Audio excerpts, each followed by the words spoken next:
자, 예레미야 1장 1절 10절 보셨는데, 내가 너와 함께하여 너를 구원하리라. 내가 너와 함께하여 너를 구원하리라. 제목으로 말씀 전하겠습니다. 사람마다 대부분 누구나 자기 인생을 이제 꿈꿀 때 현재적 상황이나 처지에 상관없이 해피엔딩을 꿈꾸잖아요. 해피엔딩.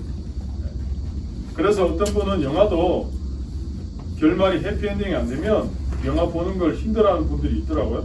그래서 그런 영화들만 보는.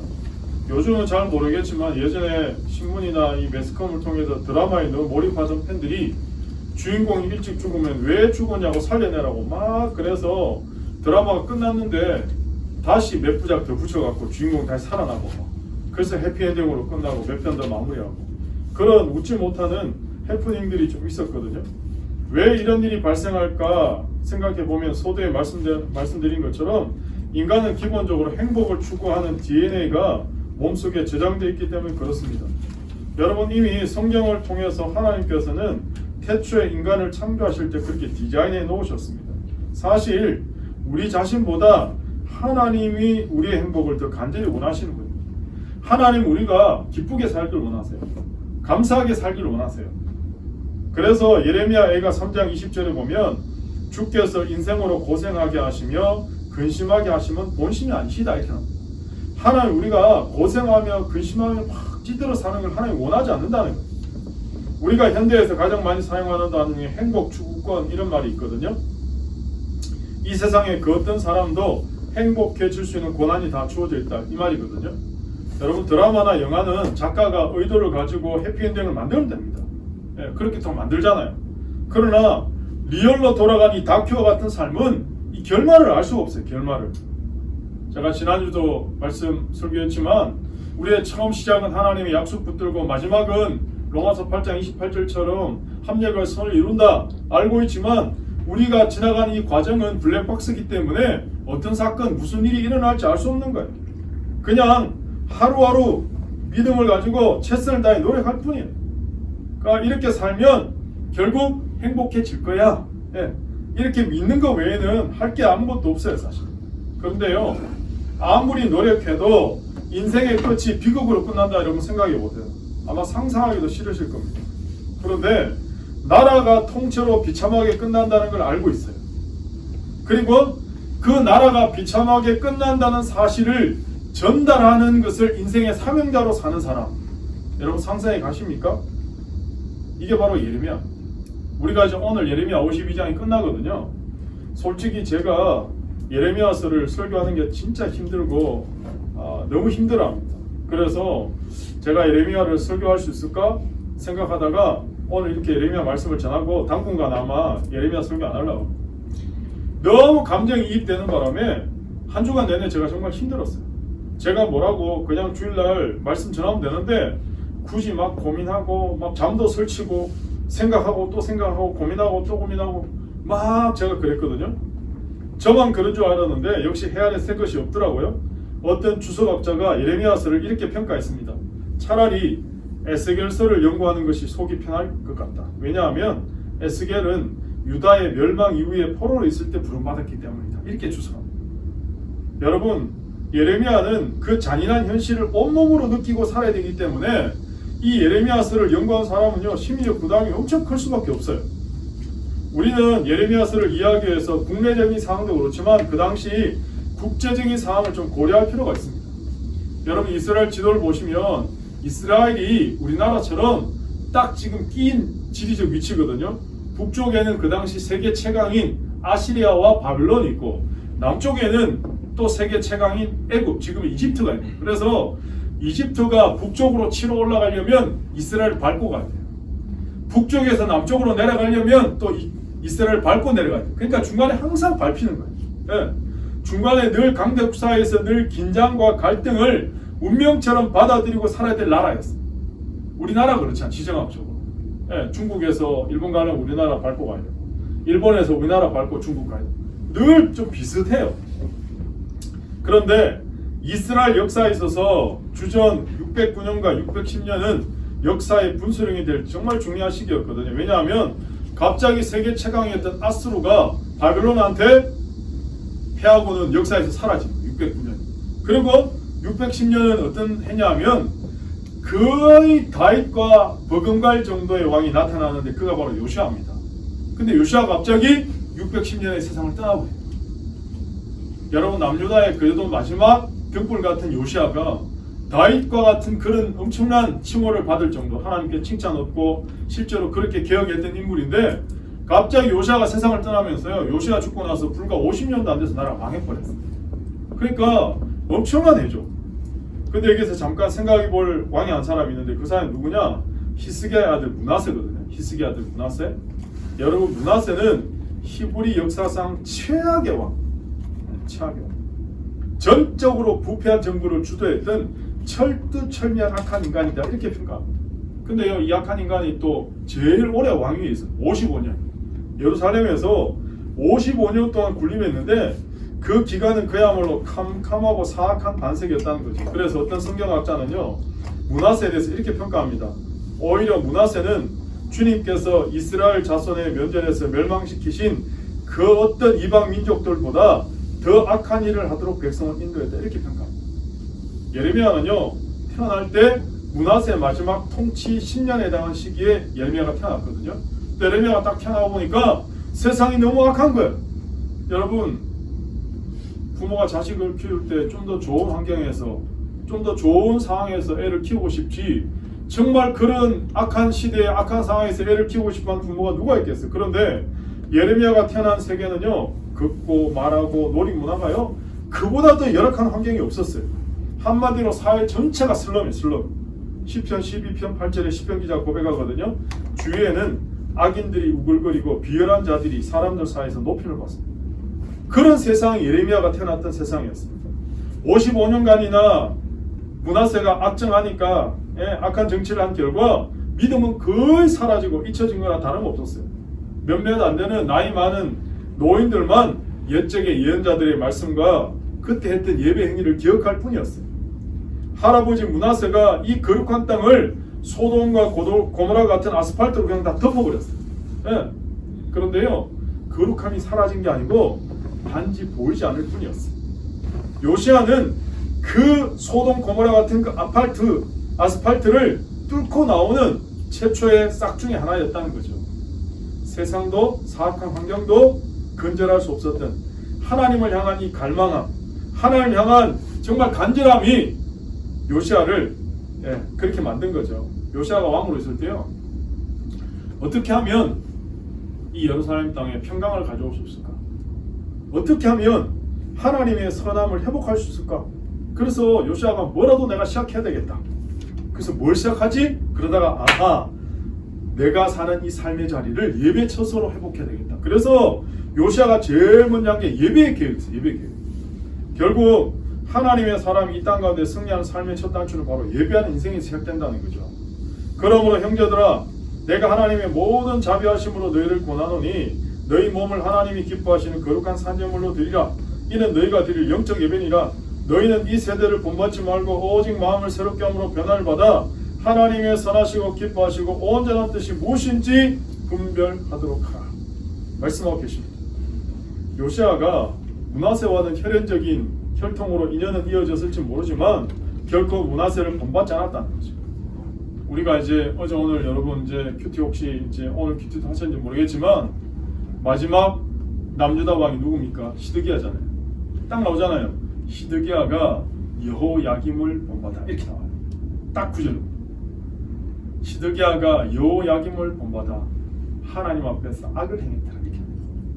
그런데 요시아는요, 므낫세를 본받지 않았어요. 그리고 백성들이 하나님과의 언약 관계를 회복하도록 정말 개혁을 주도하고 예배 처소를 회복하고, 그러니까 하나님도 요시아를 평가하기를 다윗의 버금가는 왕이다, 다윗의. 그렇게 평가할 정도였거든요. 그런데 요시아가 정말 딱 한 번 인생에 딱 한 번 판단차고 하는 바람에 나라 전체가 결국 위기에 빠지고 멸망할 수밖에 없는 결말에 다다르게 되었다는 거죠. 성경은 이렇게 증언합니다. 역대하 36장 20절에서 27절 사이에 이 모든 일 후에 나오는데, 이 모든 일 후는 뭐냐면 요시아가 개혁적인 사업들을 했거든요. 성전도 개혁하고 유월절도 지키고 백성들이 예배자로 살도록 하는 모든 개혁 조치들 다 했어요. 다 한 다음에 곧 요시아가 성전을 정돈하기를 마친 후에 애굽 왕 느고가 유버라데 강가에 갈그미스를 치러 올라왔으므로 요시아가 나가서 방기하였더니 이 애굽이 바로왕 느고가 바벨론을 치기 위해서 이제 올라가니까 요시아한테 야 나는 니랑 싸움하려고 온 거 아니니까 길 좀 비켜라 그랬거든요. 그래서 느고가 요시아에게 사신을 보내어 이르되 유다 왕이여 내가 그대와 무슨 관계가 있느냐 내가 오늘 그대를 치려는 것이 아니요 나와 더불어 싸우는 족속을 치려는 것이라 하나님이 나에게 명령하사 속히하라 하셨은즉 하나님이 나와 함께 계시니 그대는 하나님을 거스르지 말라 그대를 멸하실까 하노라 하나 요시아가 몸을 돌이켜 떠나기를 싫어하고 오히려 변장하고 그와 싸우고자 하여 하나님의 입에서 나온 느고의 말을 듣지 아니하고 무기토 골짜기에서 이르러 싸울 때 활 쏘는 자가 요시아 왕을 쏜지라 왕이 그의 신하들에게 이르되 내가 중상을 입었으니 나를 도와 나가게 하라. 이렇게 나옵니다. 예레미야는 바로 이런 요시아 왕 13년에 아직 요시아의 종교개혁이 본격적으로 시작되기도 전에 예언 활동을 시작한 거거든요. 여러분 아마 매일 성경 본문 예레미야서를 계속 묵상하셨을 겁니다.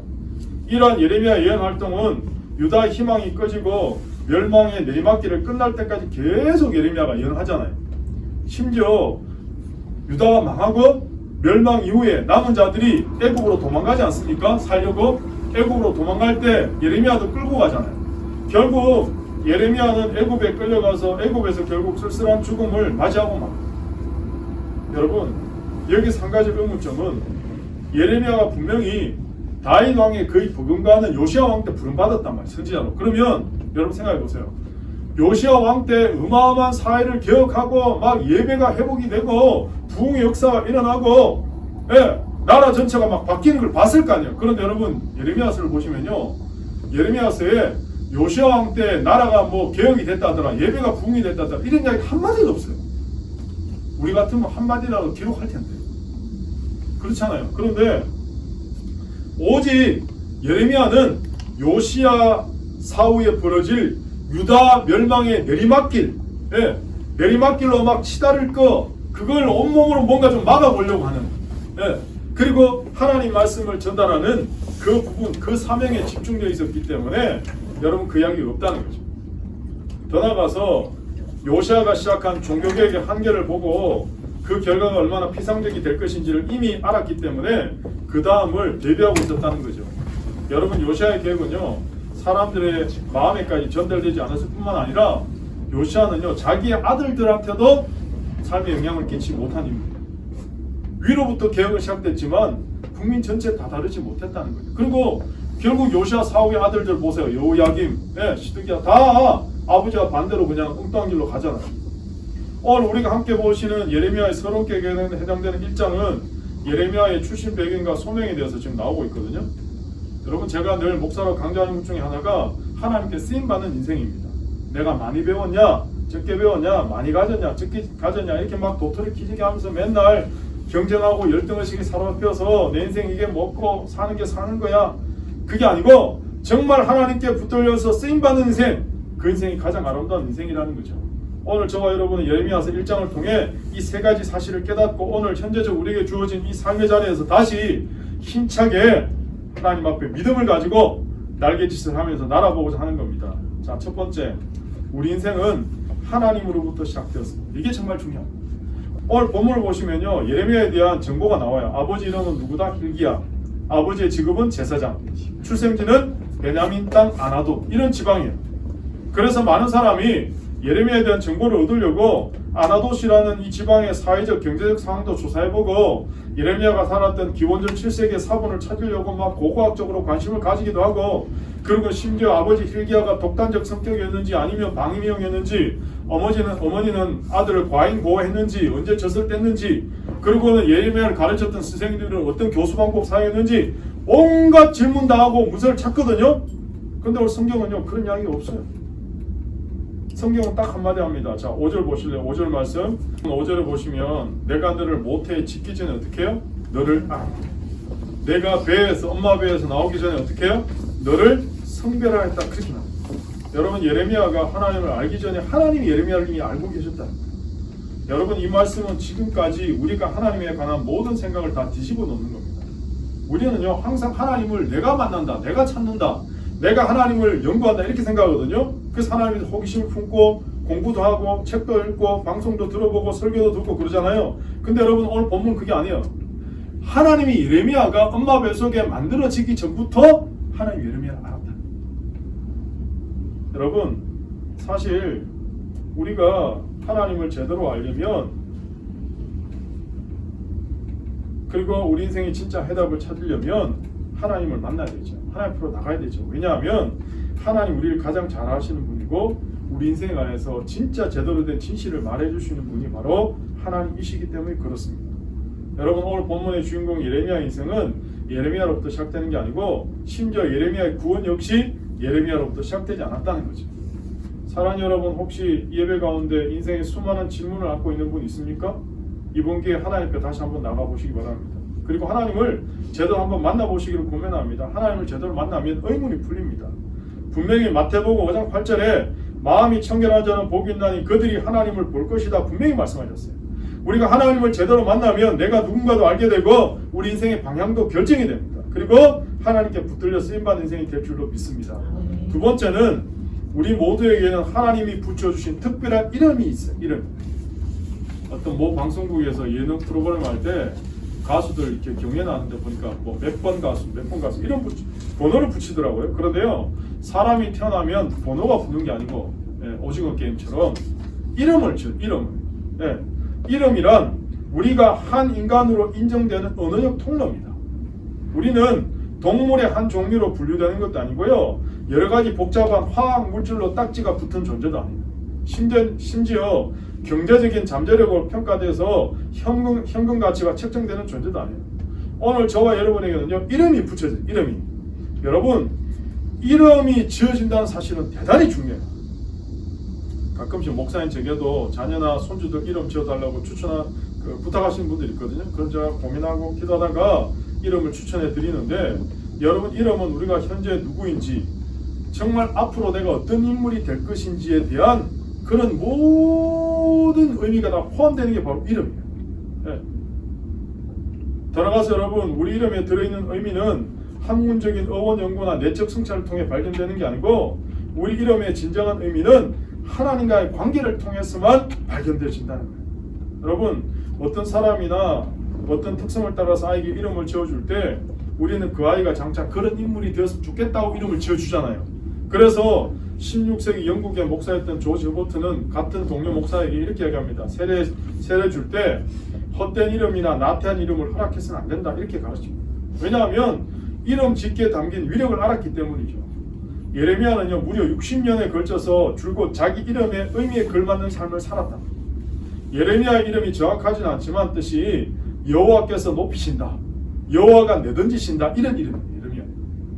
그러니까 예레미야 이름은 여호와라는 이름, 이 하나님과 관계된 이름이거든요. 그래서 아버지 hilkiah나 엄마가 예레미야가 태어났을 때 예레미야는 앞으로 하나님과 관계된 삶, 하나님이 행하실 사역을 살아야 될 존재다라는 식으로 이름을 지어줬다는 거죠. 실제로 예레미야 인생을 보시면 결국은 예레미야 인생에서 결국 하나님 이름을 더 높이는, 더 나가서 나라가 막 멸망길로 갈 때도, 나라가 부패 있을 때도 어떻게 해요?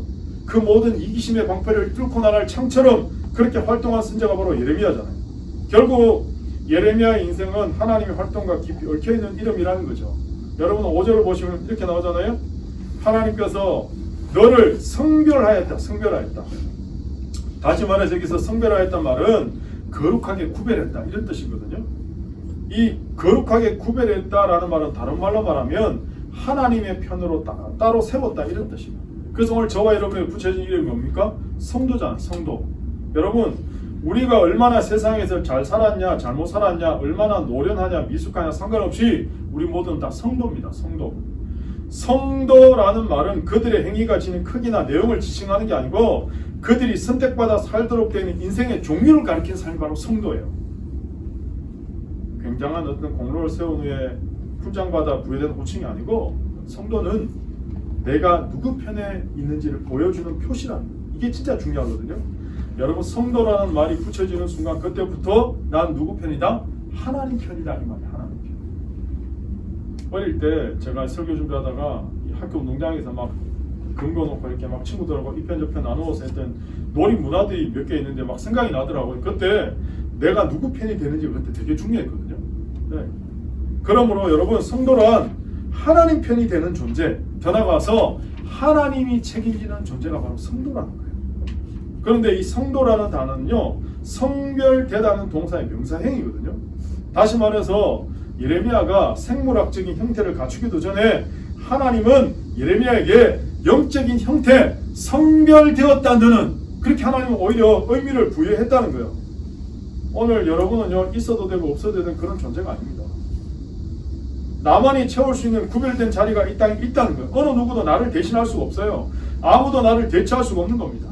내가 실제로 어떤 쓸모있는 존재가 되기도 전에 하나님이 하시는 일에 너는 나의 사에게 유익한 존재야, 내가 너를 성별하여서 라고 엄마 뱃속에 만들어지기도 전에 우리를 하나님은 아셨고 구별하셨다는 게 바로 성도라. 성도. 여러분, 나의 삶에서 차지하는 내 위치가요, 입학 성적에 달려있는 것도 아니고 내 성격 유형이나 내 직업이 어떤 건지 좌우되는 것도 아니에요. 하나님은 지금 사랑으로 세상을 건지려고 일하고 계신데 예레미야를 부른 거예요. 그리고는 예레미야를 그 일을 하도록 따로 세우셨다는 거예요. 하나님 우리가 나중에 어떤 방향으로 선택한지를 보려고 하나님 기다리지 않고 오히려 우리가 태어나기도 전에 하나님 편으로 우리를 먼저 선택하시고 구별해 놓으시고, 그리고는 이렇게 살면 좋겠어, 이렇게 살아야 돼, 하나님이 너는 내 편이기 때문이야, 이렇게 말씀하신다는 거예요. 하나님 편이신 여러분, 하나님이 구별해 놓으신 목적대로 살아가시기를 축복합니다. 이게 중요합니다. 마지막 세 번째, 우리 각자는 완수해야 될 사명이 있는 존재라는 거죠. 하나님 예레미야를 향해서 이렇게 말씀하십니다. 너를 여러 나라의 선지자로 세웠다, 이렇게 말씀하시거든요. 여러분, 여기서 세우다라는 말은 임명하다라는 말, 임명하다. 문자적으로는 주었다, 나단인데, 여기 나단이라는 단어가 선지자의 의미가 품어 있는 거거든요. 나비에서. 여러분, 다시 말해서 나는 너를 여러 민족에게 예언자로 내어주었다, 이런 말이에요. 여러분, 하나님은 주시는 분이거든요. 분에 넘치도록 베풀어 주시는 분이죠. 하나님은요, 하나밖에 없는 독생자도 저와 여러분을 위해서 내어주셨잖아요. 하나님이 세상을 이처럼 사랑하사 독생자를 어떻게 해요? 주셨으니. 하나님은요, 예레미야를 내어주셨어요. 야, 내가 너를 세상 가운데 선지자로 내어주었다, 세웠다, 임명했다. 그러니까 예레미야가 잠깐만요, 하나님 저도 할 말이 있거든요. 왜? 저도 제 인생이잖아요. 그러니까 조금 기다려보세요 하고 예레미야가 반응하는 거예요. 이게 6절입니다. 자, 6절 말씀 읽겠습니다. 6절 말씀. 잠깐만요, 하나님, 너무 빨리 나를 내어주지 마세요. 저도 할 말이 있거든요. 저도 양도할 수 없는 권리가 있거든요. 저도 제 인생에 몇 가지 결정을 해야 됩니다. 결정을 내릴 생각입니다. 근데 하나님, 제가 아직 말을 잘 못합니다. 그리고 나이가 아직 어립니다. 좀 그렇게 말하는 거예요. 여러분, 우리들에게 세상의 삶은 하나님은 주는 거예요. 주는 거. 네. 주는 삶은 이 세상의 진면목과도 같다는 거죠. 사도 바울이 이 사실을 알았기 때문에 본인이 순교하러 가면서도 에베소 교회 장로님들한테 작별 인사할 때 이렇게 이야기합니다. 범사에 여러분에게 모본을 보여준 바와 같이 수고하여 약한 사람들을 돕고 또 주 예수께서 친히 말씀하여 주신 바 주는 것이 받는 것보다 복이 있다심을 기억하십시오. 그렇게 고민한다. 하나님은 스스로를 내어주세요. 주고 또 주시고 또 주시고, 그야말로 진정한 기부. 왜냐하면 모든 공급의 원천이십니다. 마찬가지로 우리 역시 우리 자신을 가족이나 이웃이나 친구들에게, 심지어 적들에게 내어진 존재가 된 게 바로 저와 여러분이에요. 우리 인생은요, 남을 위한 인생입니다. 우리들 중에 대부분은 스스로에게 너무 꽉 잡힌 나머지 자기를 위해 자기 자신만을 살려고 그렇게 안간힘을 씁니다. 마치 은행 계좌라는 죽은 가지에 의존해서 값진 생명을 부지하려고 애쓰면서 그저 하루하루 버티고 있는 것과 똑같은 거예요. 예레미야의 경우에 자기가 태어난 아나돗이라는 막다른 골목에 그냥 죽치고 살 수도 있었거든요.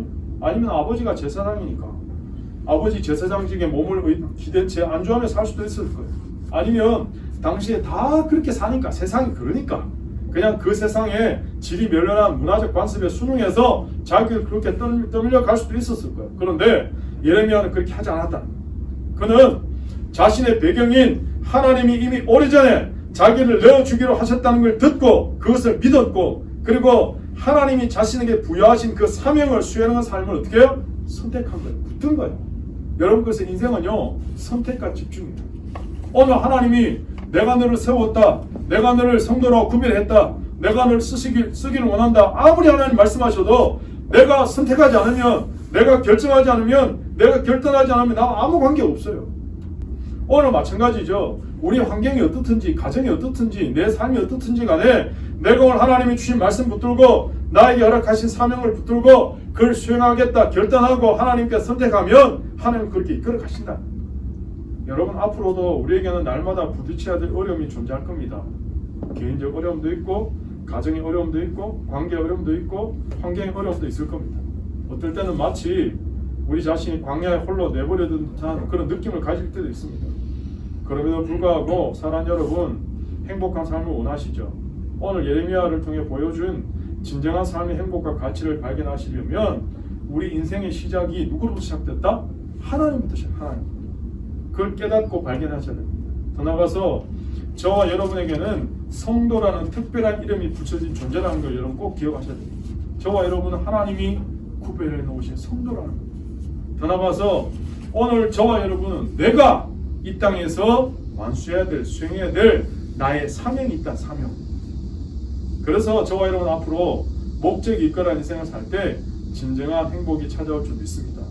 제가 오늘 설교 소도에서 말씀드린 것처럼 사람은 누구나 자신 인생을 꿈꿀 때 현재적 상황과 처지에 상관없이 해피엔딩을 꿈꾸려고 한다 말씀드렸는데요. 저는 이번 주간에 가장 감동이 됐던, 세상이 막 어지럽잖아요. 감동이 됐던 뉴스 중에 한 가지가 바로 일본 고시엔 야구대회에서 교토국제고가 우승한 이야기입니다. 교토국제고등학교가 일본 고시엔 야구대회에서 우승합니다. 이게 우리말로 말하면 전국 대통령교 야구대회에서 우승한 거거든요. 제일교포 출신으로 한국 야구의 핵을 그었던 김성근 감독이 인터뷰하면서 했던 그 이야기가 있어서 제가 포왔는데요. 그 교토국제고를 향해서 야, 대단한 결과를 냈다 그러면서 오로지 팀워크랑 실력으로 우승한 해피엔딩을 했다라고 이야기하면서 이렇게 이야기합니다. 그런 내용의 경기에서 점수를 내기가 정말 쉽지 않은데 대단한 결과를 냈고, 교토국제고의 우승은 사람이 의식만 바뀌면 얼마든지 길이 있다는 걸 보여준 것이다. 더 나아가서 하면 된다라는 이 명제를 우리에게 다시 한번 가르쳐준 일화다. 이렇게 이야기하면서 여러분 아시겠지만 교토국제고등학교가 1999년에 야구부를 만들었거든요. 그 야구부를 만들어서 지역대회에 처음 참가했는데 34대 빵으로 졌어요. 34대 빵.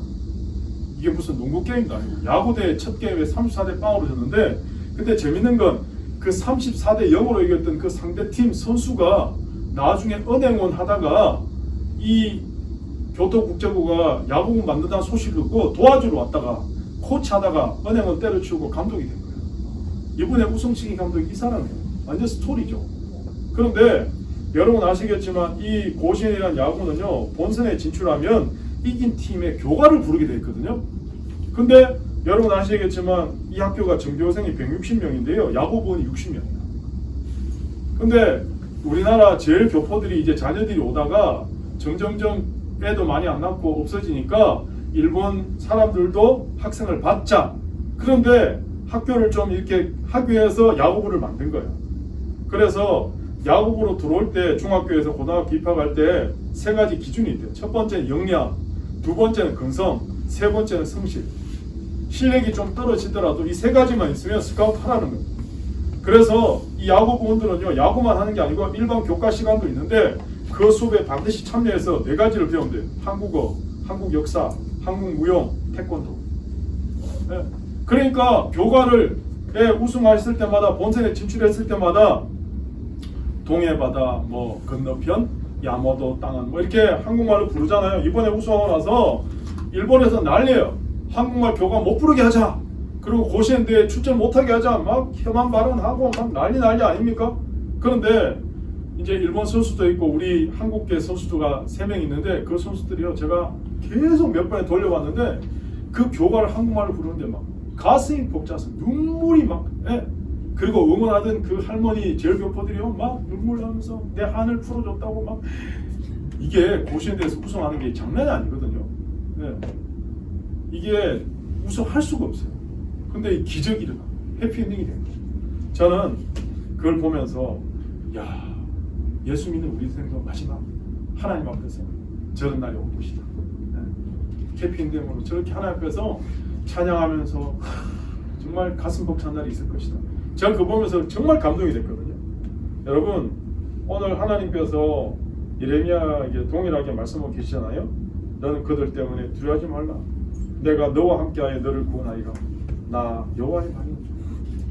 오늘 우리를 두렵게 하는 환경이나 사건이나 문제나 사람 때문에 주눅들지 말고 오늘 예레미야에게 내가 너와 함께하여 너를 구원하리라 말씀하신 약속의 말씀 붙들고 여러분 삶의 자리에서 하나님을 따라 날마다 믿음으로 승리하는 여러분 되시기를 예수님 이름으로 축복합니다.